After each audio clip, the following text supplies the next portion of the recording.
Good morning. It's really an honor and a privilege to be here, especially with the Honorable Minister, with the Chairperson, and also with all of you who have invited me. It's been a long journey, and I will talk more about it later on in the afternoon.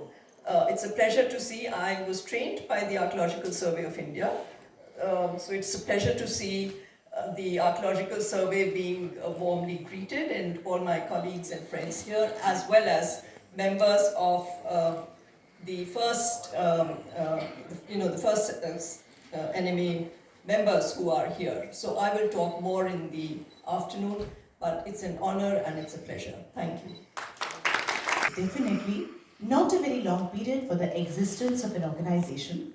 However, NMA has several notable achievements to its credit during this period with regard to fulfillment of the mandate laid down in the Ammasar Act 1958, amended in 2010. We will now present a short film before all of you to showcase the mandated functions of National Monuments Authority. May I please invite the attention of everyone towards the screen.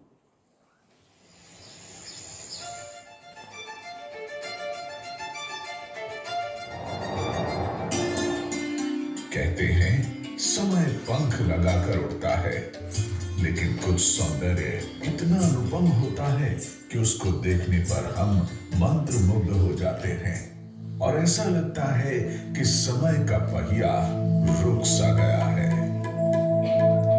Karnataka की पहाड़ियों और घाटियों की छायादार गहराई में बसी ये ऐतिहासिक जगह हम्पी या पत्थरों और चट्टानों को काटकर बनाई गई अजंता एलोरा की ये प्राचीन गुफाएं जादुई और मनमोहक वास्तुकला का एक बेजोड़ और नायाब नमूना है।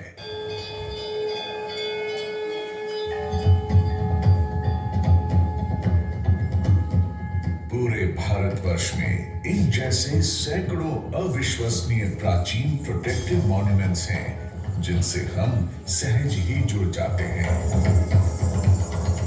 इन स्थानों को देखने पर हमें अपनी कला, संस्कृति, वास्तुकला पर तो गर्व होता ही है, साथ ही ये हैरानी भी होती है कि उस समय इन स्मारकों का निर्माण किस तरह से हुआ होगा। ऐसे स्थल भारत की संपूर्ण आत्मकथा का दर्शन कराते हैं, लेकिन तेजी से हो रहे औद्योगिकीकरण और शहरीकरण से धुएं, प्रदूषण और शोर शराबे में भी बढ़ोतरी से इन सब पर प्रतिकूल प्रभाव पड़ रहा है। ऐसे में कौन है जो इतनी चुनौतियों के बावजूद इन्हें बड़े जतन से संभाल कर रखता है? राष्ट्रीय संस्मारक प्राधिकरण, द नेशनल मॉन्यूमेंट्स अथॉरिटी यानी NMA, ये सुनिश्चित करता है कि ऐतिहासिक स्मारकों के संरक्षण के साथ साथ स्मारक के आसपास के क्षेत्र के विकास में समन्वय एवं संतुलन बना रहे। इसको ध्यान में रखते हुए the ancient monuments and archaeological sites and remains act 1958 यानी आमासार एक्ट में संशोधन के जरिए 2010 में संरक्षण विशेषज्ञों वाले NMA का गठन किया गया। NMA रूल्स 2011 के अनुसार स्मारकों को आर्कियोलॉजिकल, हिस्टोरिकल, आर्टिस्टिक और आर्किटेक्चरल वैल्यू के आधार पर कैटेगराइज करता है, जिसमें वर्ल्ड हेरिटेज साइट्स और लिविंग मॉन्यूमेंट्स प्रमुख कैटेगरीज हैं। देश के विभिन्न हिस्सों में फैले अपने 37 सक्षम प्राधिकारी कार्यालयों के साथ मिलकर NMA वर्तमान में 3,697 प्रोटेक्टेड मॉन्यूमेंट्स के लिए ये काम करता है। अन्य कार्यों के साथ साथ NMA की एक प्रमुख जिम्मेदारी है कि वो इन प्रोटेक्टेड मॉन्यूमेंट्स के संरक्षण के लिए मॉन्यूमेंट स्पेसिफिक हेरिटेज बायलॉज बनाए। हेरिटेज बायलॉज ASI द्वारा प्रोटेक्टेड मॉन्यूमेंट्स के लिए बनाए गए साइट प्लान पर आधारित होते हैं, जिनका उद्देश्य स्मारकों को अनाधिकृत निर्माण और अतिक्रमण से बचाना तथा उनका संरक्षण सुनिश्चित करना है, ताकि उनका मूल स्वरूप बना रहे। हेरिटेज बायलॉज तैयार करते समय नोटिफाइड एक्सपर्ट हेरिटेज बॉडीज से कंसल्टेशन के साथ साथ स्टेक होल्डर एवं जनता से प्राप्त आपत्तियों और सुझावों को भी ध्यान में रखा जाता है। HBL का मुख्य उद्देश्य मॉन्यूमेंट्स के संरक्षण और शहरीकरण एवं सरकारी आधारभूत विकास परियोजनाओं जैसे मेट्रो, बांध, रोपवे, मल्टी लेवल पार्किंग इत्यादि के बीच बैलेंस बनाए रखना है, ताकि हमारी ऐतिहासिक धरोहर पीढ़ी दर पीढ़ी जीवंत रहे। अब तक 98 मॉन्यूमेंट्स को कवर करते हुए 55 HBL संसद में रखे जा चुके हैं। इसके साथ साथ 57 मॉन्यूमेंट्स को कवर करते हुए 53 HBL प्राधिकरण द्वारा अनुमोदित कर दिए गए हैं। किसी संरक्षित स्मारक के प्रोटेक्टेड लिमिट से 100 मीटर के दायरे में आने वाले क्षेत्र को प्रोहिबिटेड एरिया कहा जाता है। वहाँ कोई नया निर्माण नहीं हो सकता, परंतु उनकी मूल स्वरूप में मरम्मत की जा सकती है। लेकिन क्या हो अगर किसी का घर या ऑफिस उस प्रोहिबिटेड एरिया के 100 मीटर के बाद के दायरे में हो? ऐसे में निर्माण के क्या प्रावधान है? पुलिया साहब, गुड मॉर्निंग। क्या बात है, आपके प्लॉट पर एएसआई वाले आए हुए थे, सब ठीक तो है? आप बच्चों की शादी ब्याह हो गया है, जगह कम पड़ती थी तो सोचा 2 फ्लोर और बनवा लूं, इसीलिए एएसआई वाले आए थे इंस्पेक्शन करने के लिए। तो वो एनएमए से परमिशन ले ली? हाँ, परमिशन तो लेनी पड़ती है। असल में मेरा प्लॉट जो है वो हिस्टोरिकल मॉन्यूमेंट की प्रोटेक्टेड लिमिट से 200 मीटर के दायरे में आती है, यानी कि रेगुलेटेड एरिया में, तो एनएमए से तो परमिशन लेनी ही पड़ेगी। अरे पुनिया जी, ये परमिशन का झंझट तो मेरा बीपी बढ़ा देता। मतलब मॉन्यूमेंट के पास होने की वजह से हाइट का ध्यान रखो, स्काईलाइन देखो, लोगों की आवाजाही के कन्वीनियंस का ध्यान रखो, और कल्चरल लैंडस्केप और पता नहीं क्या क्या। अरोड़ा साहब, हम देश के जिम्मेदार नागरिक हैं, संविधान के बनाए नियमों से चलना पड़ता है, और ये जो धरोहर है ना, ये हमें आने वाली पीढ़ियों को as it is hand over करके जानी है। और सरकार ने वैसे भी अब कंस्ट्रक्शन के लिए परमिशन बिल्कुल आसान बना दी है। अच्छा, यानी कि ईज ऑफ डूइंग बिजनेस। बिल्कुल ऑनलाइन विकल्प से सब फटाफट हो जाता है। एनएमए पोर्टल या संबंधित यूएलबी पे जाकर फॉर्म 1 भर के सबमिट करना होता है। यह इसरो के स्मारक ऐप के साथ इंटीग्रेटेड है, जो जियो स्पेशल मैपिंग, कोऑर्डिनेटेड एनालिसिस और फोटोग्राफी से बता देती है कि हमारी लोकेशन किस जोन में है और निर्माण के लिए और कौन कौन से अप्रूवल की जरूरत पड़ेगी। चलिए, अप्रूवल तो ठीक है, लेकिन वो फॉर्म 1 के साथ के डॉक्यूमेंट्स का क्या? ज़्यादा झंझट कुछ नहीं है, बाकी उनके पोर्टल पे जाकर सारी जानकारी तो प्राप्त की ही जा सकती है। ये सब तो बहुत आसान है। लगता है काम बढ़िया कर रहे हैं एनएमए वाले। बिल्कुल भाई साहब, काफ़ी चुस्त लोग हैं। अप्लाई करने के दौरान पता चला कि इनका रिस्पॉन्स टाइम भी बहुत क्विक है। वाह पुनिया जी, कंस्ट्रक्शन की परमिशन क्या मिली? आप तो लगता है एनएमए वालों के मुरीद हो गए। Monuments are like a biography of a nation. We have inherited this monumental heritage from our ancestors, and hence it is our responsibility to transmit this monumental heritage to our successive generations. Safeguarding the monumental heritage is just not the responsibility of us, that is National Monuments Authority. It is equally the responsibility of one and all citizens of this country, as enshrined in the directive principle of state policy of our Constitution. Such an act would not only ensure the sustainable development of our nation as a whole, but also hopefully would lead to a sustainable future for planet Earth. NMA सहेज रहा है हमारी ऐतिहासिक धरोहरों को, ताकि ये अगली पीढ़ियों तक कायम रहे।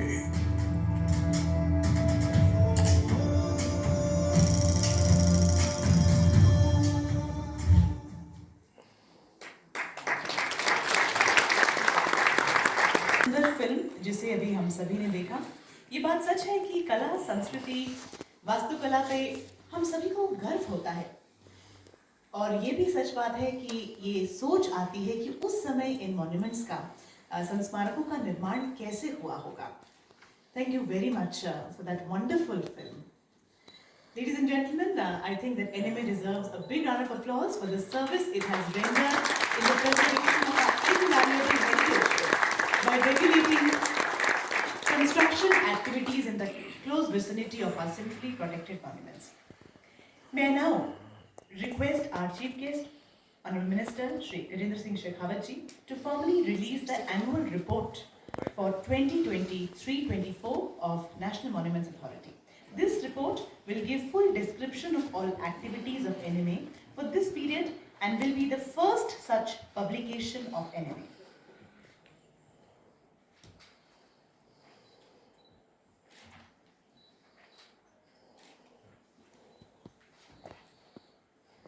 Please join your hands जोरदार तालियों के साथ आइए स्वागत करते हैं इसका the annual report for 23-24 of National Monuments Authority. And as we said that this will give full description of all activities of NMA for this period and will be the first such publication of NMA. Thank you very much, sir. आइए अब उन्हें आमंत्रित करते हैं जिन्हें हम सब लोग सुनना चाहते हैं, जिन्होंने अपनी नेतृत्व क्षमता के माध्यम से जीवन में बहुत से महत्वपूर्ण पदों को संभाला है और एक कर्तव्यनिष्ठ कर्मठ व्यक्तित्व हैं। आज हमारे मध्य मौजूद हैं। हमारे अनुरोध पर, हमारे निवेदन पर वो यहाँ पहुँचे हैं और वाकई हम बहुत आनंदित हैं उनके आने की वजह से। आप समझ गए हैं मैं किन की बात कर रही हूँ। Ladies and gentleman, please put your hands together for the Honorable Union Minister for Culture and Tourism, Shri Gajendra Singh Shekhawat ji, to please address the August House now. A bigger round of applause. Stop.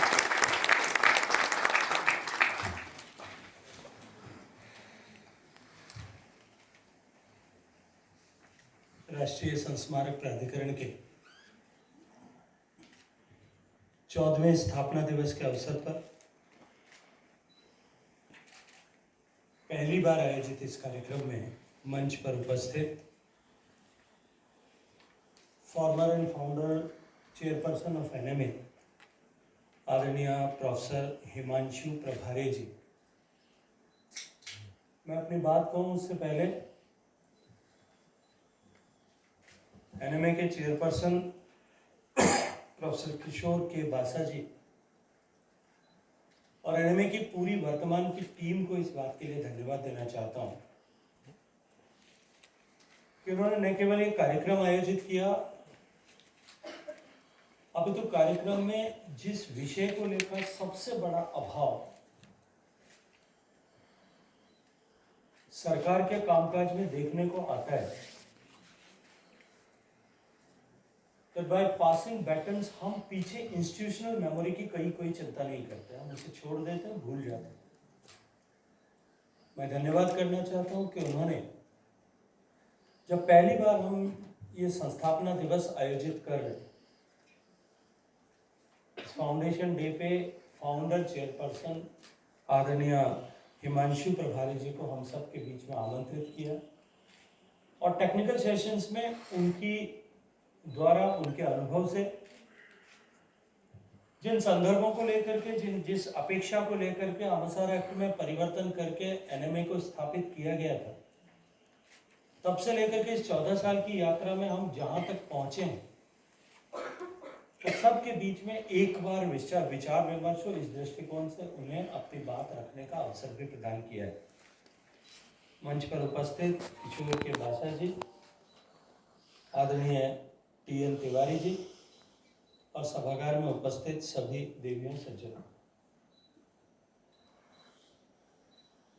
किसी एक संस्थान के जीवन में 14 वर्ष का कालखंड, जैसे अभी उद्घोषिका महोदय कह रही थी, कि बहुत लंबा समय नहीं होता और निश्चित रूप से जब संस्थान जिसकी स्थापना का उद्देश्य एक ऐसे विषय को लेकर के हो जो हजारों सालों की सांस्कृतिक विरासत को, स्थापत्य के वैभव को संजोने का, उसके रखरखाव की जिम्मेदारी जिनके पास हो और एक अनवरत चलने वाला काम, अनवरत बढ़ने वाली जिम्मेदारी जिस संस्थान के पास में हो, because by every passing year, every passing day, our responsibility is increasing and it is going to increase. ऐसे संस्थान के जीवन में 14 साल का कालखंड बहुत छोटा समय हो सकता है, लेकिन जिन उद्देश्यों की प्राप्ति को लेकर के, जिस सोच और जिस विचार के साथ में आमसार एक्ट में संशोधन करके एनएमए की स्थापना की गई थी, उसके पहले के 14 साल और भी इस संदर्भ में और अधिक महत्वपूर्ण इसलिए हो जाता है कि पिछले 10 साल में सम्माननीय प्रधानमंत्री नरेंद्र मोदी जी के नेतृत्व में जिस तरह से देश के विकास के साथ साथ में विरासत के सम्मान और उसे सहेजने और संजोने को लेकर के जिस तरह से प्राथमिकता बनी है, और इस 10 साल में जिस तरह से भारत की विरासत का सम्मान पूरे विश्व भर में एक बार पुनः प्रतिस्थापित होता हुआ दिखाई दे रहा है, ऐसी परिस्थिति में ये 14 साल का कालखंड निश्चित रूप से एनएमए के लिए एक महत्वपूर्ण अवसर तो है ही। It is a movement for introspection, और उसके साथ साथ में ये एक ऐसी लैंडिंग पर आकर के हम खड़े हुए इस बदले हुए परिदृश्य में एनएमए की स्थापना के बाद में जिस तरह का फोकस सरकार का और जिस तरह से प्रतिष्ठा भारत की बदली है, उसको लेकर के समाज की अपेक्षाएं भी जिस तरह से ऐसी हमारी ऐतिहासिक धरोहरों की रखरखाव को लेकर के बनी है, ऐसी परिस्थिति में ये 10 साल का कालखंड हम सब के लिए एक ऐसे आत्मावलोकन का अवसर है जब हम इस बात पर विचार कर सकते हैं अपने 10 साल के इस काम को देख करके। अभी फिल्म में जिस तरह से दिखाया गया कि हमने लगभग 100 के आंकड़े को हम छूने वाले हैं, जिन मॉन्यूमेंट्स के लिए हमने कंप्लीट होलिस्टिक प्लान अपनी तरफ से बनाया है। लेकिन आने वाले समय में बढ़ने वाली जनसंख्या का दबाव, बढ़ने वाले पोल्यूशन, बढ़ने वाली चुनौतियों के चलते हुए जिस तरह से हम सब के सामने नई चुनौतियां और संकट आने वाले हैं, उन सब को देखते हुए, और क्योंकि हर बीतने वाले साल के साथ में हमारी ये ऐतिहासिक धरोहरें और अधिक उम्रदराज होती जाएंगी, ऐसे में हमारी चुनौतियों को देखते हुए हमको इस 10 साल के कालखंड में इस बात पर विचार करने की आवश्यकता है कि हम और क्या कर सकते थे जो हम नहीं कर पाए। जब हम फिल्म में देख रहे थे, मैंने बासा साहब को कहा कि और कोई आपको सर्टिफिकेट दे नहीं दे, आप खुद ही अपने आप को सर्टिफिकेट दे दें कि हम जो है एनएमए वाले बहुत अच्छा काम कर रहे हैं, क्योंकि हमारी फिल्म में हम अच्छा काम कर रहे हैं दिखाएंगे, उससे कुछ नहीं होने वाला है। अल्टीमेटली हमारा जो काम है वो काम एक तरफ तो संरक्षण का काम है, उसके चारों तरफ की एस्थेटिक्स बनी रहे, उसको संरक्षण का उसकी जिम्मेदारी है, और दूसरी तरफ लोगों के मन में जो आज भी अपनी वैयक्तिक आवश्यकताओं, अपेक्षाओं को लेकर के जो उनकी जरूरतें हैं, उनके बीच में एक साम्य, एक संतुलन बनाए रखने के लिए उनके बिहेवियर को चेंज करने की जिम्मेदारी भी हम सबके कंधे पर, और निश्चित ही उसके लिए भी हमको बहुत सकारात्मक और तेज गति के साथ में प्रयास करने की आवश्यकता है। सुखद संयोग है, पिछले 10 साल में जिस तरह से एनएमए ने काम किया, उसी तरह से नमो के शासन में इस देश ने बहुत सारी प्रगति की है, और पिछले इस 10 साल में विरासत की तरफ देखने का पूरा कंपास जो है वो 360 डिग्री घूम गया। ऐसी परिस्थिति में हम और अधिक जिम्मेदारी के साथ में और अधिक गति के साथ में किस तरह से काम कर सकें, इसके ऊपर निश्चित ही हम सबको आज इस 14वें स्थापना दिवस के अवसर पर गहन चिंतन और मनन करने की आवश्यकता है। जो नियम बनाए गए हैं, 100 मीटर और 200 मीटर की परिधि को लेकर के जो नियम बनाए गए, किसी एक व्यक्ति के पास में यदि अपनी कोई एक संपत्ति है, उसका कोई प्लॉट है, और उसमें आप जैसा वीडियो में दिखा रहे थे कि परिवार बढ़ गया, 2 कमरे और बनाने, लेकिन उस 2 कमरे बनाने पर को लेकर के अगर एनएमए को आपत्ति है, तो निश्चित ही उसके मन में, हम चाहे वीडियो में कुछ भी दिखाएं, लेकिन उसके मन में जो है इसको लेकर के इस भाव को पैदा करना बहुत बड़ी जिम्मेदारी और बहुत बड़ा काम भी है। हम इस दृष्टिकोण से साइंटिफिकली सोचते हुए कैसे इस सब के बीच में संतुलन बनाए रखें, इस पर हमें काम करना की आवश्यकता है। मैं देखता हूं कि बहुत सारी जगहों पर सिर्फ उस नियम के जो बाध्यताएं, उन बाध्यताओं के चलते हुए बहुत सारी प्रतिकूलताएं वहां पैदा हो रही, जबकि उसको लेकर के न तो वहां पर आवश्यकता है, न ही वहां पर जो है उस तरह को उसको लेकर के कोई इस तरह के प्रतिबंधों को रखने की जरूरत भी है। पूरी दुनिया में जिस तरह के लेकर के परिवर्तन हो रहे हैं, we have to be dynamic, we have to change our keep changing our rules regulations so that हम रेजिस्टेंस को के साथ साथ में रज को एब्जॉर्ब करते हुए हम आने वाले समय में अपनी प्रायोरिटी जो है कि हम अपने मॉन्यूमेंट्स की रक्षा करें, संरक्षण करें और आने वाली पीढ़ियों को उसे हस्तांतरित करें, इस दिशा में हम काम कर पाएंगे। इस 10,000 साल के भारत के इतिहास को अगर उठा करके देखें और उसके बीच के पीछे के 200 साल के कालखंड में, 2014 से पहले के ऊपर के 200 सवा 200 साल के कालखंड में जिस तरह से भारत की सभ्यता और संस्कृति, भारत की इस समृद्ध कला, समृद्ध विरासत, समृद्ध आर्किटेक्चर की परंपरा, हमारा ज्ञान विज्ञान हमारी बौद्धिक क्षमता, हमारा बौद्धिक ज्ञान, हमारा ऐश्वर्य, इन सब का, हमारी स्थापत्य कला, इन सब को लेकर के जिस तरह से हमारे मानसिक रूप से हमें उनसे दूर करने की कोशिश की गई, सुनियोजित रूप से जो कुछ हमारा है वो हीन है और जो कुछ पश्चिम से आता है वही श्रेयस्कर है, वही श्रेष्ठ है, वही नया है, वही प्रेयस है, ये बताने की, एस्टेब्लिश करने का प्रयास जिस तरह से विभिन्न माध्यमों के चलते हुआ और बहुत दूरगामी सोच के साथ में उस समय के रूलर्स ने जिस तरह से अपने हितों में इस तरह का मानसिक प्रदूषण और एक मानसिक वीकनेस हम सब लोगों के बीच में पैदा की थी। उससे पहले के कालखंड में जब सनातन पर हजारों साल तक हमले होते रहे, लगातार 2000 साल तक विभिन्न तरह से प्रयास, सनातन की सभ्यता को उखाड़ फेंकने के प्रयास हुए और जैसा कवि ने कहा, यूनान, मिस्र, रोमा सब मिट गए, जहां से कुछ बात है कि हस्ती मिटती नहीं हमारी। वो हमारी हस्ती नहीं मिटी, उसका एकमात्र कारण अगर कोई है, यदि आप उसको गहराई से देखें कि ये जो ऐतिहासिक इमारतें हमारी खड़ी थी, जो हजारों साल के लिविंग मॉन्यूमेंट्स हमारे खड़े थे, जो हजारों साल के मॉन्यूमेंट्स हमारे सामने उपस्थित थे, उन मॉन्यूमेंट्स ने निरंतर हमको अपने जो है विकसित अतीत के ऊपर देखने, उसे जानने, उसको उस पर भरोसा करने का एक अवलंबन प्रदान किया था, एक स्ट्रेंथ प्रदान की थी। और केवल उसके चलते हुए जिन आक्रांताओं ने हमें तलवार के दम पर झुकाने की कोशिश की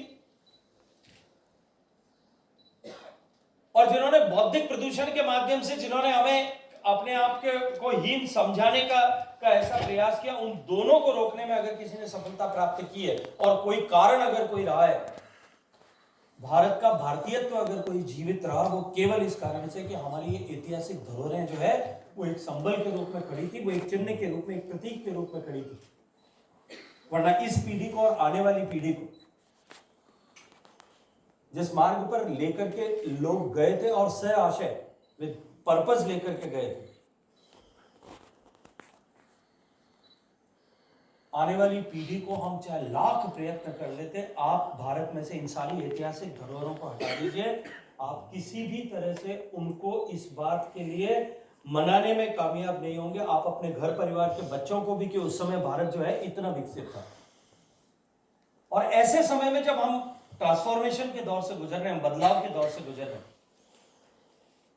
ऐसे समय में भी जब भारत की पहचान पूरे विश्व भर में वापस बदलने लगी है, ऐसे समय में भी जब भारत तकनीकी के इस दौर में, अर्थव्यवस्थाओं के इस दौर में, सामरिक शक्ति के दृष्टिकोण से जिस तरह से प्रभावशाली पूरे विश्व भर में इस कॉम्पिटिटिव वर्ल्ड में हो रहा है, उस समय में भारत की सांस्कृतिक ताकत एकमात्र ऐसी ताकत है जो भारत को अपने कॉम्पिटिटर से ऊपर एक अपर एज प्रदान करती है। और क्योंकि उसके चलते हुए हमको पूरे विश्व भर में सम्मान भी मिलता है और साथ साथ में एक नई पहचान भी मिलती है, ऐसी दृष्टिकोण से इन सब के संरक्षण की हमारी जिम्मेदारी कई गुना बढ़ जाती है। हम समस्त वैज्ञानिक दृष्टिकोण को अपनाते हुए, लोगों के जीवन में मिनिमम हस्तक्षेप करते हुए किस तरह से हम इन धरोहरों का संरक्षण कर सकें, इस पर हमें निरंतर विचार करते हुए गति के साथ में काम करने की आवश्यकता है। पिछले 14 साल में निश्चित ही